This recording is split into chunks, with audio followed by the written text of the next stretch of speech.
ओम नमः शिवाय। हर हर महादेव। नैमिषारण्य निवासी मुनियों ने कहा, सूत जी, अब हम लोग आपसे अरुणाचल महात्म्य सुनना चाहते हैं। श्री सूत जी बोले, महर्षियों, प्राचीन काल की बात है। ब्रह्मा जी सत्यलोक में कमल के आसन पर विराजमान थे। उस समय महात्मा सनक ने उन्हें प्रणाम करके हाथ जोड़कर पूछा, भगवान, आप संपूर्ण भुवन के आधार तथा वेद वेद्य पुरुष हैं। चतुर्मुख, आपकी कृपा से मुझे संपूर्ण विज्ञान प्राप्त है। दयानिधे, भूमंडल के समस्त शिवलिंगों में जो परम निर्मल, दिव्य तथा अपरिछिन्न महिमा से युक्त है, जिसके नाम स्मरण मात्र से समस्त पातकों का विनाश हो जाता है, जो मनुष्यों को सदा भगवान शिव का सारूप्य प्रदान करने वाला है, जिसका आदि नहीं है, जो समस्त जगत का आधार तथा भगवान शंकर का अविनाशी तेज है, और जिसका दर्शन करके जीव कृतार्थ हो जाता है, उसकी महिमा का मुझे उपदेश कीजिए। ब्रह्मा जी ने कहा, बेटा, तुमने मेरे अंतकरण में पुरातन शिवयोग की स्मृति दिलाई है। तुम्हारे प्रति आदर का भाव होने से मैंने चिंतन करके उस योग को स्मरण कर लिया है।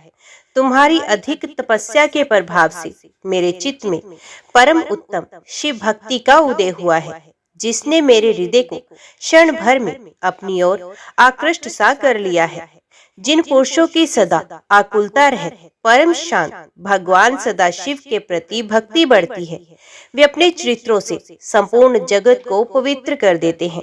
शिव भक्तों के साथ वार्तालाप, निवास, मेल जोल, उनका दर्शन तथा स्मरण, ये सब पापों का नाश करने वाले हैं। पूर्व काल में सबके पाप राशि को दूर करने वाला, अविनाशी, करुणा से भरा हुआ और अद्भुत शैव तेज जिस प्रकार प्रकट हुआ था, वे वृतांत सुनो।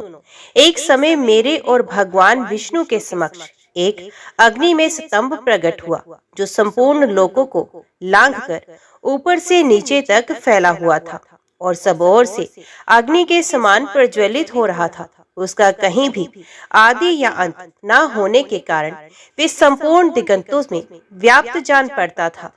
भगवान शिव के उस तेजोमय स्वरूप को देखकर मैंने भक्ति पूर्ण चित्त से उसका मानसिक पूजन किया और अपने चारों मुखों से वेद मंत्रों का उच्चारण करते हुए शिव की इस प्रकार स्तुति की, जो संपूर्ण लोकों की उत्पत्ति के एकमात्र हेतु हैं। उन परम भगवान महान भगवान शिव को नमस्कार है। प्रभु, जिनसे सब कुछ प्रकाशित होता है, उन्हीं आपको सादर नमस्कार है। शंभो, आपका ये विश्वव्यापी तेज सब ओर प्रकाश फैला रहा है, किंतु जो लोग आपकी कृपा से वंचित हैं, वे इसका दर्शन नहीं कर पाते। ठीक वैसे ही जैसे जन्म के अंधे सूर्य को नहीं देख पाते, अपने आप प्रकट हुआ ये निर्मल लिंग अध्यात्म दृष्टि से देखने योग्य है।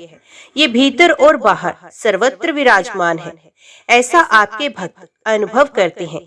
देवेश्वर, जैसे दर्पण अपने में प्रतिबिंब धारण करता है, उसी प्रकार योगी जन अपने अंतरात्मा में आपके इस प्रज्वलित तेज अपरिशेष विग्रह का दर्शन करते हैं, अथवा भगवान शंकर की नित्य शक्ति सूक्ष्म से भी अतिशय सूक्ष्म है। वे शक्ति मुझ में भी विलीन होती है, अतः मुझसे बढ़कर दूसरा नहीं है। अणु, छोटे से छोटा जीव या पदार्थ भी आपकी कृपा का पात्र बन जाने पर निश्चय ही महत्व को प्राप्त होता है। आपसे बढ़कर तो कोई है ही नहीं, किंतु आपका ही आश्रय लेने के कारण मुझसे बढ़कर भी दूसरा कोई नहीं है। भगवान, आप में लगाया हुआ मन आपसे एक क्षण के लिए भी वियोग नहीं चाहता, फिर किसकी प्रेरणा से मेरी वाणी आपकी महिमा के वर्णन में प्रवृत्त हो। ईश महादेव अब समस्त भवनों में सबसे उत्कृष्ट हैं, अतः स्वयं ही कृपा करके मुझ पर प्रसन्न होइए। नाथ, आपके चरणों में पड़े हुए इस भक्त को अपेक्षित कार्यों में नियुक्त होने के लिए आज्ञा दीजिए। विनय पूर्वक ये निवेदन करके मैंने हाथ जोड़कर देव देवेश्वर भगवान को बारंबार प्रणाम किया और उन्हीं के समीप बैठ गया। तत्पश्चात नूतन जलधर के समान गंभीर ध्वनि वाले श्री विष्णु ने शंकर जी की महिमा के कीर्तन द्वारा अपनी विशुद्ध वाणी को और भी कृतार्थ करते हुए कहा, तीनों लोकों के अधीश्वर प्रभु गंगाधर, जगन्नाथ, विरूपाक्ष, चंद्रशेखर, आपकी जय हो। शंभु, आपकी दया असीम है और वे भक्त जनों पर सदा अकारण बढ़ती रहती है, जिससे उन भक्तों में स्वच्छ एवं पूर्ण ज्ञान का आधान होता है। प्राय संपूर्ण विद्याओं का पालन और समस्त ऐश्वर्यों का संग्रह भी आपकी कृपा से ही संभव है। आपको जानने में आप ही समर्थ हैं, अथवा जिसको आपका कृपा प्रसाद प्राप्त है वे समर्थ हो सकता है। क्या भ्रमर किसी कीट को आकृष्ट करके उसे अपने स्वरूप की प्राप्ति नहीं करा देता, उसी प्रकार आप भी अपने तुच्छ से भक्त को अपनाकर अपने समान बना लेते हैं। देवता आपके अंश से उत्पन्न हुए हैं, इसलिए क्या वे प्रभावशाली नहीं हैं? क्या तपाई लोहे में जो अग्नि देवता स्थित हैं, उनमें जलाने की शक्ति नहीं होती? देव शंकर सर्वाधार, आप कृपा करके हमारे नेत्रों को आनंद प्रदान करने वाली अपनी दिव्य मूर्ति का दर्शन कराइए। श्री सूत जी कहते हैं, इस प्रकार श्रद्धा और भक्ति के साथ प्रणाम और स्तुति करने वाले ब्रह्मा और भगवान विष्णु के ऊपर भगवान शंकर बहुत प्रसन्न हुए तथा उस तेजोमय स्तंभ से गौर वर्ण नीलकंठ पुरुष रूप से प्रकट हुए। उनके मस्तक पर अर्धचंद्र का मुकुट शोभा पा रहा था। हाथों में परशु, बाल मृग तथा अभय और विश्राम की मुद्राएं थी। वे ब्रह्मा और विष्णु से बोले, मुझ में चित्त लगाने वाले तुम दोनों की भक्ति से मैं बहुत संतुष्ट हूँ। तुम मुझसे कोई वर मांगो। भगवान शंकर के इस वचन से उन दोनों को बड़ी प्रसन्नता हुई। उन्होंने हाथ जोड़कर अपना अपना पृथक प्रयोजन निवेदन किया और कभी प्राप्त न होने वाले त्रिभुवन विधाता भगवान शिव का वैदिक मंत्रों से स्तवन करते हुए इस प्रकार कहा, भगवान आपके इस दिव्य रूप को हम नमस्कार करते हैं। आप सतत वर देने वाले ईश्वर हैं, तेजोमय हैं, देवताओं में सबसे श्रेष्ठ महादेव हैं तथा योगियों के ध्यान करने योग्य निरंजन ब्रह्म रूप हैं। देव आपने अपने तेज से संपूर्ण आकाश को अंतराल परिपूर्ण कर रखा है। इससे क्षण भर में ऐसी स्थिति हो जाने की संभावना है जिससे ये पूछना पड़ेगा कि देवताओं का निवास स्थान कहाँ है। समस्त देवलोक भस्म हो जाना चाहता है। सिद्ध, चारण, गंधर्व, देवता और महर्षि आपके तेज से संतप्त हो आकाश में ना तो ठहर पाते हैं और ना कहीं जाने आने के लिए मार्ग ही पाते हैं।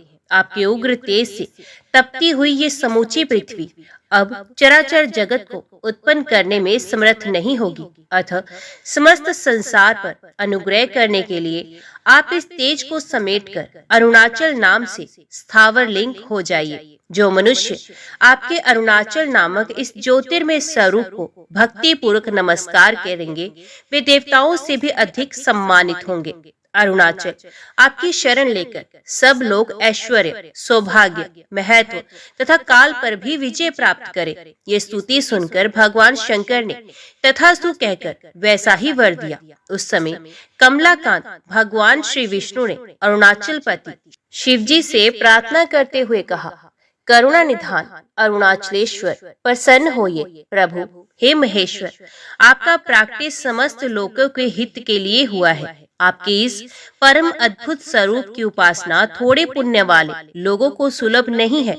मैंने और ब्रह्मा जी ने वेदोक्त स्तोत्र द्वारा आपका स्तवन किया है। जो मनुष्य आपका पूजन करेंगे वे निष्पाप एवं कृतार्थ होंगे। जो लोग नाना प्रकार के उपहारों और पूजन सामग्रियों द्वारा आपकी पूजा करें वे अवश्य चक्रवर्ती राजा हों तथा सब पापों से तत्काल मुक्त होकर शुद्ध चित्त हो जाए। आपके समीप आए हुए सब मनुष्यों को अहंता और ममता का परित्याग करके निरंतर आपके चरण कमलों का ध्यान करना चाहिए। तब भगवान चंद्रशेखर ने ऐसा ही होगा। ये कहकर भगवान विष्णु को वरदान दिया और अरुणाचल रूप से भी स्थावर लिंग हो गए। समस्त लोकों का एकमात्र कारण ये तेजस लिंग अरुणाचल नाम से विख्यात हो इस भूतल पर दृष्टि गोचर हो रहा है। परलय काल में संपूर्ण लोकों को अपने भीतर डुबो देने वाले चारों समुद्र भी इस अरुणाचल के निकट की भूमि का स्पर्श तक नहीं कर पाते हैं। ब्रह्मा जी बोले, हे सनत, अरुणाचल रूप से स्थित हुए भगवान शंकर के स्वरूप का जो लोग दर्शन और नमस्कार करते हैं वे निश्चय ही कृतार्थ हो जाते हैं। अरुणाचल का दर्शन समस्त तीर्थों में स्नान और संपूर्ण यज्ञों के अनुष्ठान का फल देने वाला है। उससे भगवान सदाशिव की प्रसन्नता प्राप्त होती है। जो लोग प्रदक्षिणा, नमस्कार, तपस्या और नियमों द्वारा अरुणाचलेश्वर का पूजन करते हैं, भगवान शिव उनके अधीन हो जाते हैं। तपस्या, योग और दान से भी भगवान शंकर वैसे प्रसन्न नहीं होते जैसे कि एक बार भी अरुणाचल के दर्शन से होते हैं। जिसके द्वारा अरुणाचल लिंग की पूजा होती है, उसे कलयुग का दोष नहीं प्राप्त होता तथा उसकी आधी व्याधि भी नहीं बढ़ने पाती। नैमिषारण्य तीर्थ में निवास करने वाले मुनियों ने सूत जी से कहा, सब स्थानों में से जो शिव जी का परम उत्तम स्थान हो उसका हमसे वर्णन कीजिए। सूत जी बोले, मुनियों, पूर्व काल में नंदीश्वर के मुख से मार्कंडे जी ने जो कुछ सुना था उसका वर्णन करता हूँ, आदर पूर्वक सुनो। मार्कंडे जी बोले, हे नंदीश्वर, इस त्रिलोकी में तथा समस्त आगमों, पुराणों और वेदों में भी कोई ऐसी बात नहीं है जो आपको विदित न हो। आपने पहले ये बताया है कि भूमि पर मनुष्यों को लौकिक सुख, स्वर्ग भोग तथा कैवल्य तीनों की प्राप्ति हो सकती है। इनमें से प्रथम दो वस्तुएं, लौकिक सुख और स्वर्ग भोग, पुण्य क्षीण होने पर प्राय नष्ट हो जाती हैं, परंतु तृतीय वस्तु मोक्ष का नाश नहीं होता। उसकी सिद्धि आपने बुद्धि एवं विज्ञान के द्वारा बतलाई है, किंतु समस्त देहधारियों को विशुद्ध ज्ञान दुर्लभ है।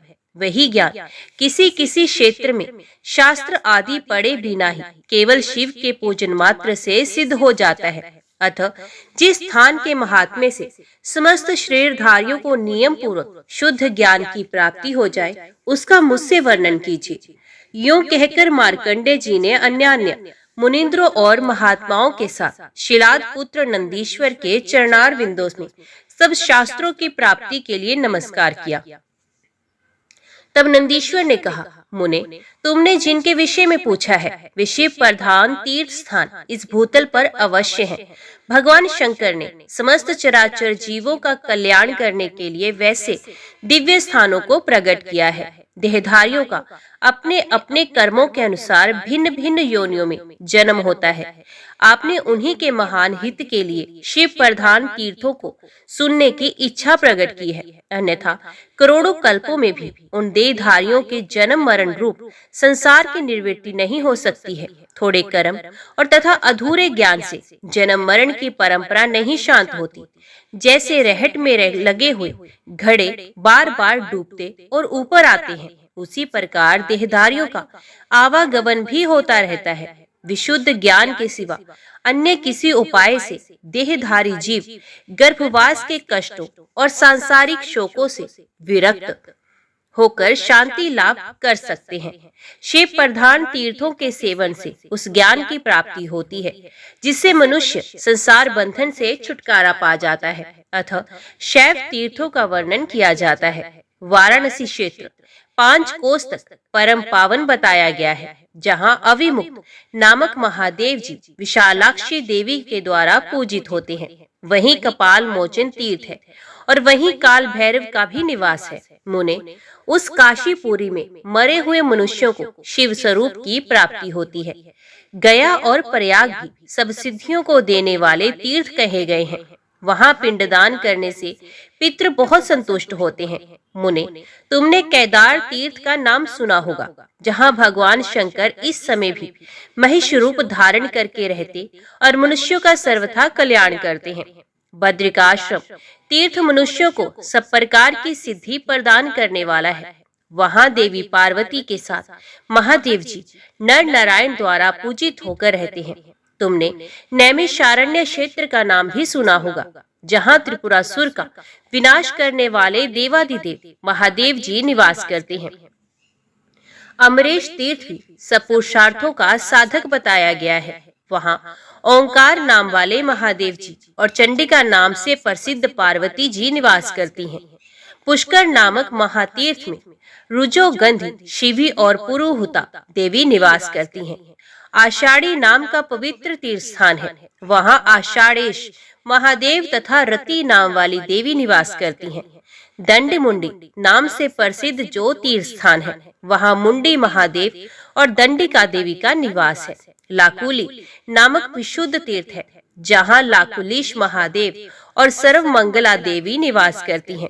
भारभूति नामक स्थान में भार नामक शिव और भूति नाम वाली पार्वती रहती हैं। अरालकेश्वर नामक स्थान है, जहाँ सूक्ष्म नाम वाले शिव तथा सूक्ष्मा नाम वाली गिरिराज कुमारी निवास करती हैं। कुरुक्षेत्र नामक स्थान है, जहाँ स्थाणु नाम वाले महादेव और स्थाणु प्रिया नाम वाली महादेवी निवास करती हैं।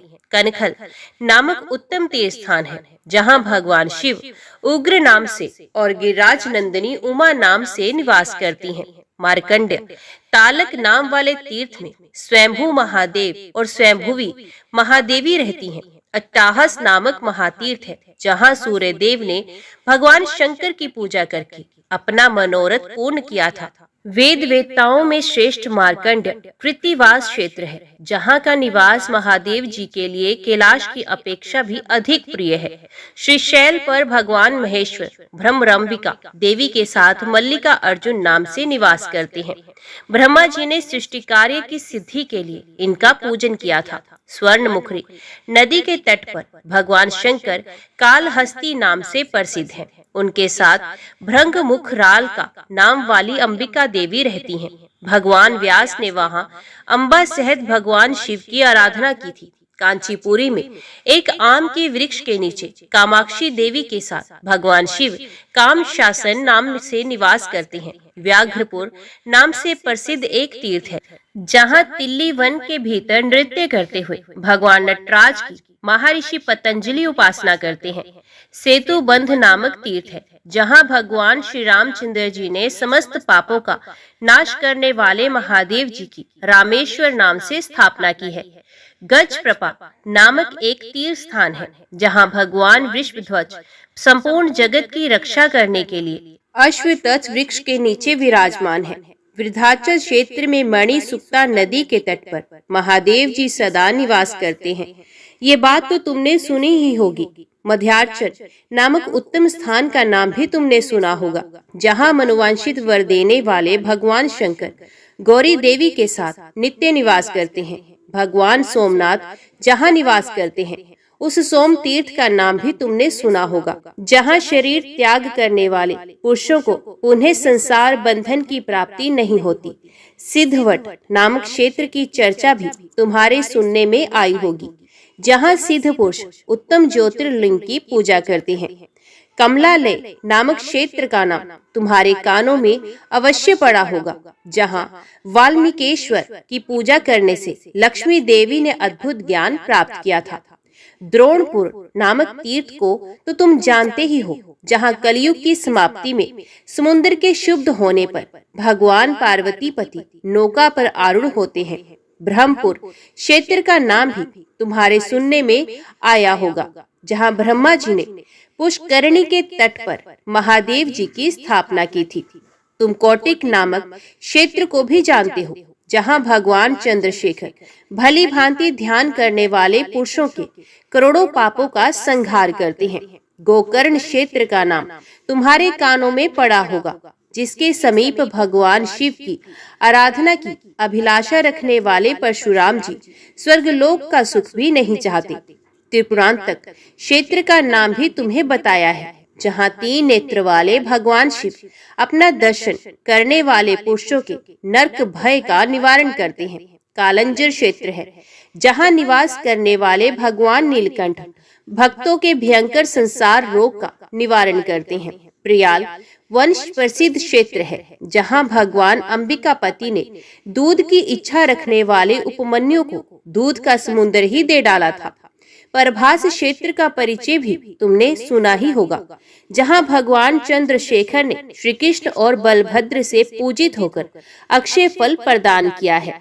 वेदारण्य तीर्थ को जानते हो, जहाँ प्रजापति दक्ष ने मोक्ष के लिए भगवान शंकर की प्रार्थना की थी। हेमकूट का नाम तुमने सुना होगा, जो भगवान त्रिलोचन का स्थान है, जहाँ तपस्या करने वाले पुरुषों का पुनर्जन्म नहीं होता। वेणुवन नामक क्षेत्र सब पापों का नाश करने वाला है, जहाँ वंशलता के गर्भ से मुक्तामणि में भगवान शिव प्रकट हुए।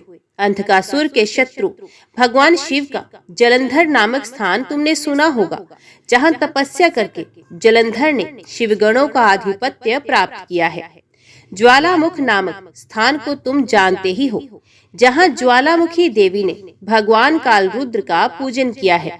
भद्रपट नाम से प्रसिद्ध एक क्षेत्र है, जिसे तुमने भी सुना होगा, जहाँ भक्तों के संपत्ति के लिए भगवान त्रिलोचन का पूजन किया है।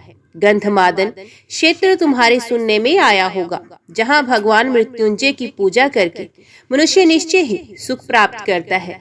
मैंने शिवजी के गो पर्वत नामक स्थान का भी परिचय दिया है, जहाँ उपासना करके पाणिनि व्याकरणों में अग्रगण्य हो गए हैं। वीरकोष्ठ नामक क्षेत्र को जो तुम्हें स्मरण है ना, जहाँ तपस्या करके महर्षि वाल्मीकि ने कवियों में प्रधानता प्राप्त कर ली। महातीर्थ को तो तुम जानते ही होगे, जहाँ भगवान शंकर ने ब्रह्मा आदि देवताओं को पढ़ाया है। मयूरपुर नामक माहेश्वर तीर्थ है, जहाँ तपस्या करके इंद्र ने वज्र प्राप्त किया। वेगवती नदी के तट पर श्री सुंदर नामक क्षेत्र है, जहाँ कलयुग में भी देवादिदेव महादेव जी शोभा पाते हैं। भगवान शंकर के कुंभकोण नामक स्थान को तुम जानते हो, जहाँ माघ मास में साक्षात गंगा भी अपने पाप की शांति के लिए निवास करती है। गोदावरी नदी के तट पर त्र्यंबकम स्थान है, जहाँ कार्तिकेय जी ने तारकासुर को मारने वाली शक्ति प्राप्त की है। श्री पाटल में व्याघ्रपुर नामक स्थान है, जहाँ त्रिशंकु मुनि ने जाति शुद्धि के लिए गंगाधर शिव का पूजन किया था। कदमपुरी नामक क्षेत्र है, तो तुम्हें याद ही होगा, जहाँ महादेव जी ने तुम्हारे ही लिए त्रिशूल से काल पर भी आघात किया था। अविनाश क्षेत्र में भगवान शिव पार्वती देवी के साथ सदा निवास करते हैं।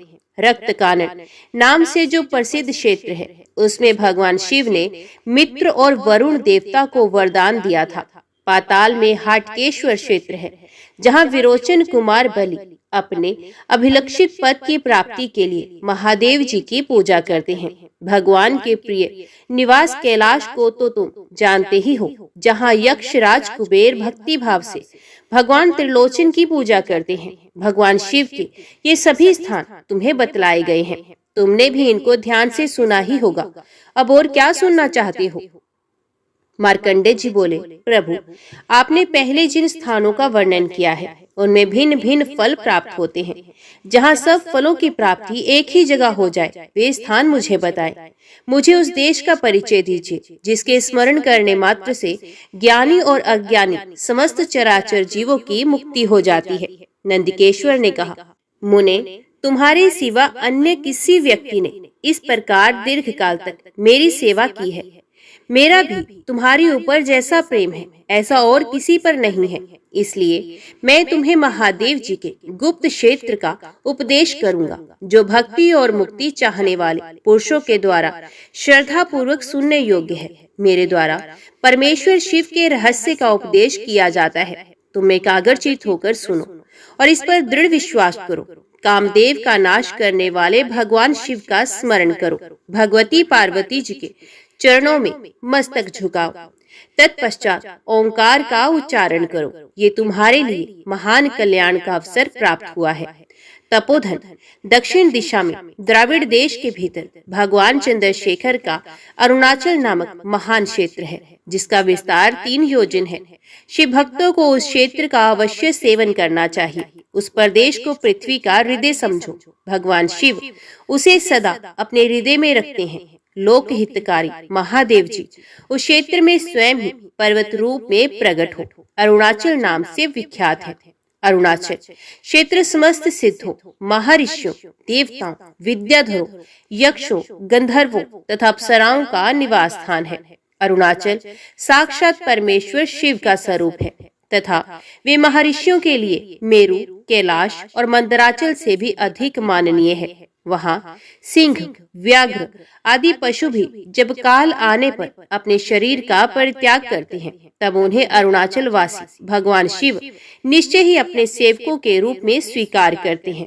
लाख लाख वृक्षों और पल्लवों के रूप में लक्षित होने वाली जटा धारण किए वे अरुणाचल जंगम शिव की भांति स्थावर शिव है। जिसके सुंदर शिखर में लगा हुआ नीले और लाल रंग का भगवान शिव के नील लोहित रूप की झांकी कराता है तथा जहां स्थावर रूप में प्रकट हुए महादेव जी स्थाणु भाव को प्रत्यक्ष धारण करते हैं, यहीं उनका स्थाणु नाम सार्थक होता है। इस अरुणाचल क्षेत्र में योगी राज गौतम ने सहस्त्रों वर्षों तक तीव्र तपस्या करके भगवान सदाशिव का साक्षात्कार किया है। पूर्व काल में गिरिराज नंदिनी उमा ने भी वहीं तपस्या करके प्रसन्न किए हुए शिव के शरीर में वामार्ध भाग पर अधिकार प्राप्त किया था। गौरी देवी ने वहां अरुणाचलेश्वर लिंग की स्थापना की है, जो मनुष्य को भोग और मोक्ष प्रदान करता है। पार्वती जी की आज्ञा से वहां साक्षात महिषासुर मर्दिनी दुर्गा देवी निवास करती हैं, जो अपने भक्तों को निर्विघ्न मंत्र सिद्धि प्रदान करती हैं।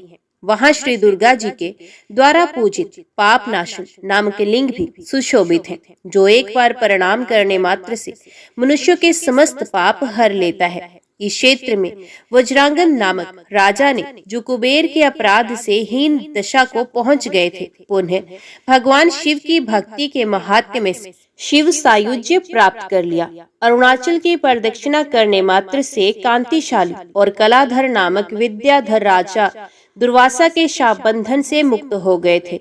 भगवान शिव के ज्ञान से बढ़कर दूसरा कोई ज्ञान नहीं है, रुद्रीय से बढ़कर दूसरी कोई श्रुति नहीं, भगवान विष्णु से बढ़कर दूसरा कोई श्रेष्ठ शिव भक्त नहीं, विभूति से बढ़कर रक्षा का कोई साधन नहीं, भक्ति से उत्तम कोई सदाचार नहीं, दीक्षा देने वाले से बढ़कर दूसरा कोई गुरु नहीं, रुद्राक्ष से बढ़कर कोई आभूषण नहीं, शिव शास्त्र से उत्तम कोई शास्त्र नहीं, बिलपत्र से उत्तम पत्र, धतूरे से उत्तम फूल, वैराग्य से बढ़कर सुख और मुक्ति से बढ़कर कोई श्रेष्ठ पद नहीं है। शिलाद पुत्र नंदिकेश्वर के ऐसा कहने पर मार्कंडे का चित्त बहुत प्रसन्न हुआ। वे आश्चर्यचकित हो उठे। उन्होंने पुण्य बार बार प्रणाम करके नंदिकेश्वर जी से निवेदन किया, प्रभु, मनुष्यों का कौन कौन सा कर्म कैसे कैसे होता है और किस प्रकार वे नरक की प्राप्ति कराने वाला सुना जाता है, उन कर्मों का प्रतिकार प्रायश्चित कैसे होता है, ये सब आप मुझे बताइए। नंदिकेश्वर बोले, मुने, इस संसार में सात्विक पुरुष पुण्यशील होने के कारण कल्याण को प्राप्त होता है।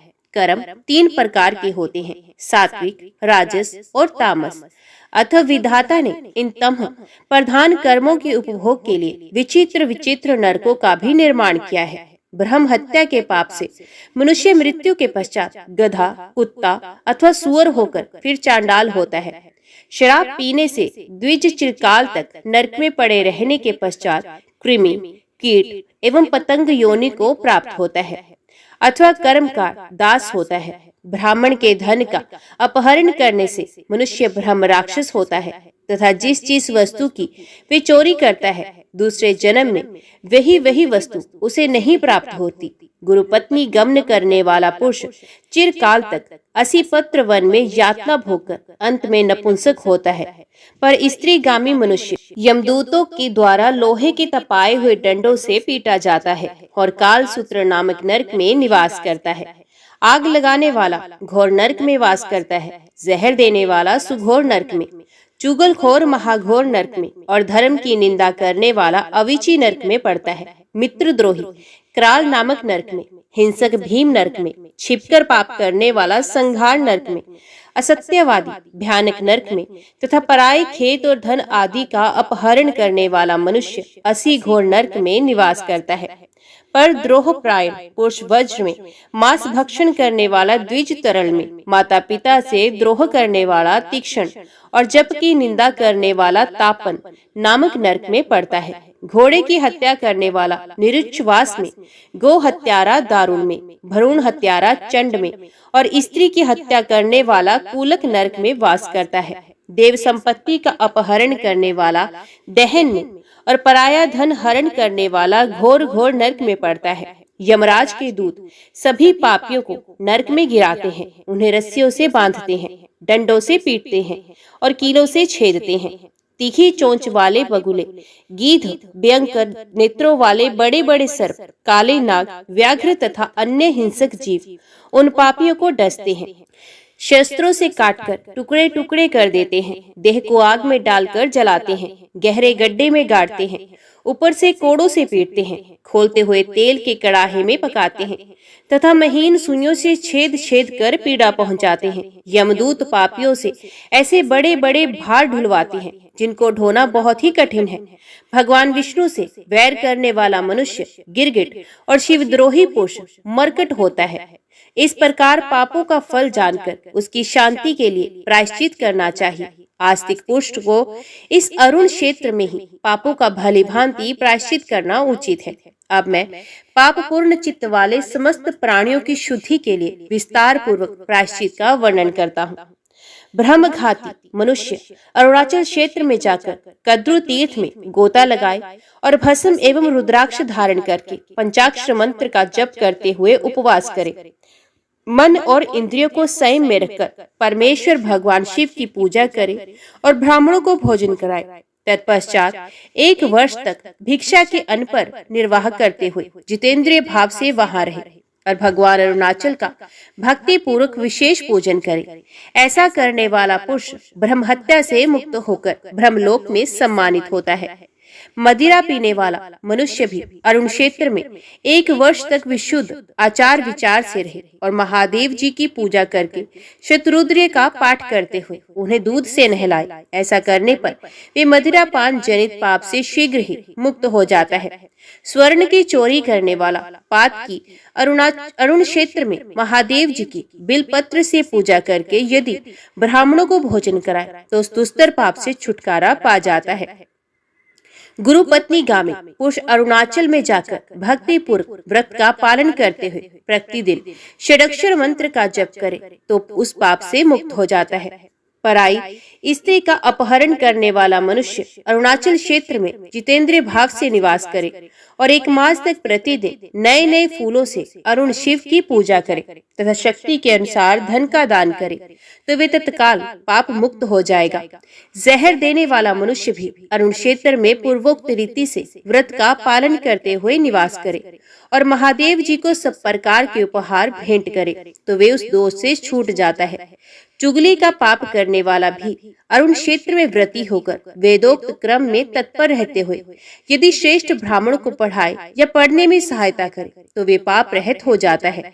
स्त्री, बालक और गाय की हत्या करने वाला पुरुष भी अरुण क्षेत्र में जाकर अपने पाप का नाश करने के लिए व्यतिपात योग में ब्राह्मण को तिल का दान करे। छिपे पाप करने वाला भी यदि अरुण क्षेत्र में इंद्रिय संयम पूर्वक गुप्त दान करे तो निष्पाप हो जाता है। असत्यवादी मनुष्य अरुण क्षेत्र में 6 महीने तक निवास करके प्रतिदिन अरुणालेश्वर स्तोत्र का पाठ करने से पाप रहित हो जाता है। घर का अपहरण करने वाला मनुष्य नूतन शिव मंदिर बनवा दे तो शीघ्र ही पाप से मुक्त हो भगवान शिव के सायुज्य को प्राप्त होता है। यदि किसी अभिष्ट वस्तु के लिए प्रार्थना करनी हो तो पैदल चलकर ही भगवान अरुणाचल की प्रदक्षिणा करे। इससे वे शुभ अभिष्ट अनायास ही प्राप्त हो सकता है। छींक आने पर, पांव लड़खड़ाने पर, परवश होने पर, बुरे सपने देखने पर और प्रीति की अधिकता होने पर भी विद्वान पुरुषों को भगवान अरुण शंकर का नामोच्चारण करना चाहिए। गया, प्रयाग, काशी, पुष्कर तथा सेतुबंध तीर्थ में मनुष्य को जो पुण्य प्राप्त होता है उससे भी अधिक पुण्य इस अरुण क्षेत्र में मिलता है। अरुण क्षेत्र के समीप किए हुए शास्त्रोक्त 16 दान द्विगुण फल देने वाले होते हैं। नंदिकेश्वर जी कहते हैं, षडक्षर मंत्र के द्वारा दही से और प्रणव द्वारा दूध से भगवान शिव को स्नान कराना चाहिए। विशुभ योग में तथा अयनारंभ के दिन अरुणाचल नाथ को प्रातःकाल भक्ति पूर्वक तुलसी निवेदन करना चाहिए। दोपहर को अमलतास और तीसरे पहर में वेला का पुष्प चढ़ाना अरुणाचलेश्वर के लिए उत्तम माना गया है। अघोर मंत्र द्वारा 1000 कलशों के जल से उन्हें स्नान कराना चाहिए। शिवरात्रि में शतरुद्र का पाठ करके बिलपत्र के द्वारा अरुणाचलेश्वर की विशेष पूजा करनी चाहिए। रात्रि को जागरण करते हुए जितेंद्रिय होकर कमल और कनेर के फूलों से तथा गीत, वाद्य और नृत्य के द्वारा दिव्य आगमोक्त विधि से मोक्ष के लिए अरुणाचल वासी महेश्वर की पूजा करनी चाहिए। भक्तिमान पुरुष अपने जन्म नक्षत्र के दिन तथा संपत्ति, विपत्ति और भय का अवसर आने पर भगवान अरुणाचल नाथ की विशेष पूजा करे। प्रवेश और यात्रा के समय भी अरुणेश्वर की पूजा करनी चाहिए। यदि इस क्षेत्र में स्थित होकर तीनों समय शिव जी की पूजा करे तो भुजा उठाकर डंके की चोट ये कहा जा सकता है कि स्वर्ग और मोक्ष के लिए अरुणाचल क्षेत्र से बढ़कर दूसरा कोई स्थान नहीं है। अरुण क्षेत्र अपना स्मरण करने से मन को, श्रवण करने से दोनों कानों को, दर्शन करने से दोनों नेत्रों को तथा नामोच्चारण करने से जीवा को तत्काल पवित्र करता है। इस महाक्षेत्र में जन्म प्राप्त होने पर देहधारी जीव जीते जी भोग और मरने पर मोक्ष प्राप्त करता है। मुने पूर्व काल में देवकल्प के आदि में विकल्प शून्य भगवान शिव ने स्वेच्छा से ही संपूर्ण विश्व को उत्पन्न किया। उत्पन्न हुए विश्व की सृष्टि परंपरा चालू रखने, सदा सर्वदा इसकी रक्षा करने के लिए भगवान त्रिलोचन ने अपने दाहिने अंग से ब्रह्मा और बाएं अंग से विष्णु को प्रकट किया। तत्पश्चात ब्रह्मा को रजोगुण से और विष्णु को सत्व गुण से युक्त किया। फिर देवाधिदेव महादेव से प्रेरित होकर वे दोनों देवता सृष्टि एवं रक्षा के कार्य में संलग्न हो संपूर्ण जगत का शासन करने लगे। तदंतर ब्रह्मा जी ने मरीचि आदि 10 पुत्रों को अपने मन संकल्प से तथा दक्ष को दाहिने अंगूठे से उत्पन्न किया। फिर मुख से ब्राह्मणों, दोनों बाहों से क्षत्रियों, दोनों अरुओं से वैश्यों और दोनों चरणों से शूद्रों को प्रकट किया। मरीचि नंदन कश्यप से देवता और असुर उत्पन्न हुए। मरुत, नाग, यक्ष, गंधर्व तथा अप्सराओं को जन्म भी उन्हीं से हुआ। इसी प्रकार मनु भी ब्रह्मा जी से उत्पन्न हुए, जिनकी ये मानव संतान आज तक चल रही है। महर्षि अत्रि से ऋषि वंश तथा क्षत्रियों का विविध कुल उत्पन्न हुआ। पुलस्त्य और पुलह से यक्ष एवं राक्षस हुए। अंगिरा मुनि से उत्तय और बृहस्पति आदि का जन्म हुआ। भृगु से अग्नि की उत्पत्ति हुई तथा च्यवन आदि महर्षि से भी उन्हीं ने उत्पन्न किए। वशिष्ठ आदि अन्य ब्रह्मर्षियों से भी बहुत से महर्षियों का जन्म हुआ, जिनके पुत्र पौत्रों से ये संपूर्ण जगत भरा हुआ है। इस प्रकार ब्रह्मा जी ने अपनी संतानों से इस जगत को पूर्ण किया। एक समय भगवान विष्णु ने भगवान शंकर का इस प्रकार स्तवन किया। पृथ्वी रूप शरीर वाले महादेव जी आपकी जय हो। जल रूप धारी शंकर आपकी जय हो। सूर्य का रूप धारण करने वाले शिव, चंद्रमा की आकृति धारण करने वाले रुद्रदेव आपकी जय हो। अग्नि रूप महेश्वर, पवन रूप धारी परमेश्वर, यजमान मूर्ति धारी शिव आपकी जय हो। आकाश स्वरूप महेश्वर, त्रिगुणातीत परमेश्वर, काल स्वरूप मृत्युंजय मेरी रक्षा कीजिए। अक्षय ऐश्वर्य से संपन्न महादेव करुणा निधान मेरी रक्षा कीजिए। आप संपूर्ण जगत के सृष्टा और समस्त देहधारियों के रक्षक हैं। सब भूतों का संहार करने वाले भी आपके सिवा दूसरा कौन है। आप सूक्ष्म वस्तुओं में सबसे अधिक सूक्ष्म हैं और महान पदार्थों में सबसे महान भी आप ही हैं। आप इस जगत के बाहर और भीतर व्याप्त होकर विराज रहे हैं। संपूर्ण वेद आपके निश्वास हैं। ये सारा विश्व आपके शिल्प कर्म की विभूति है। प्रभु, सब कुछ आपका ही है, मुझे ज्ञान दीजिए। देवता, दानव, दैत्य, सिद्ध, विद्याधर, मनुष्य, पशु, पक्षी, पर्वत और वृक्ष भी आप ही हैं। स्वर्ग, अपवर्ग, ओंकार और यज्ञ भी आप ही हैं। आप ही योग तथा पराशक्ति हैं। महेश्वर, ऐसी कौन सी वस्तु है जो आप नहीं हैं। स्थावर, जंगम, सभी प्राणियों की आदि, मध्य और अंत भी आप ही हैं। आप ही काल रूप होकर संपूर्ण जगत को अपना ग्रास बनाते हैं। आप ही परात्पर परमेश्वर, सबका शासन करने वाले तथा सब पर दया दिखाने वाले शिव हैं। वे भगवान शंकर किस प्रकार मुझे प्रत्यक्ष दर्शन देंगे, जिनका दर्शन पाकर शरणागत भक्त परम कल्याण को प्राप्त होता है। अथवा अपनी बुद्धि के अनुसार मैं उन विश्व विधाता की स्तुति करता हूँ। देव, महादेव, वामदेव, वृषध्वज आपकी जय हो।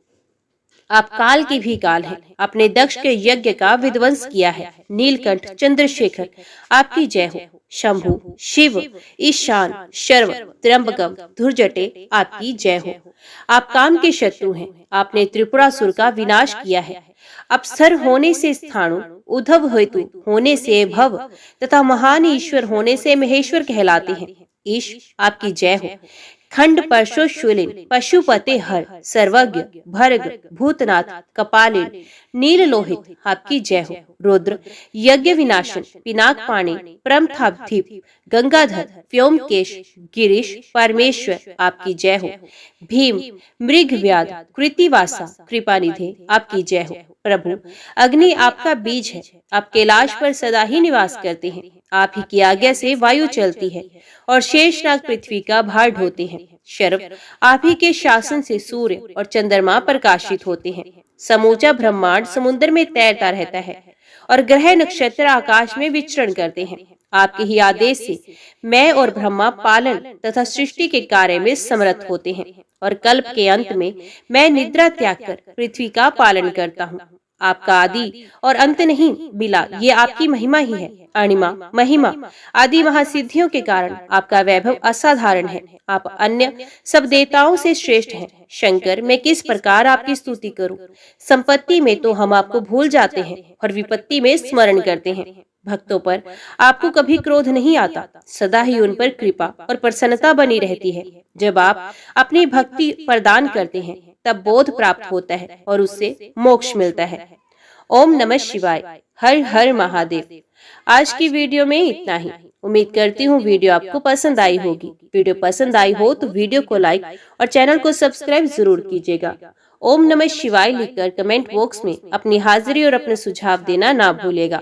तो मिलते हैं अगली कथा अगले अध्याय के साथ। तब तक के लिए देखते व सुनते रहिए। जय मां कंजक, जय माता दी।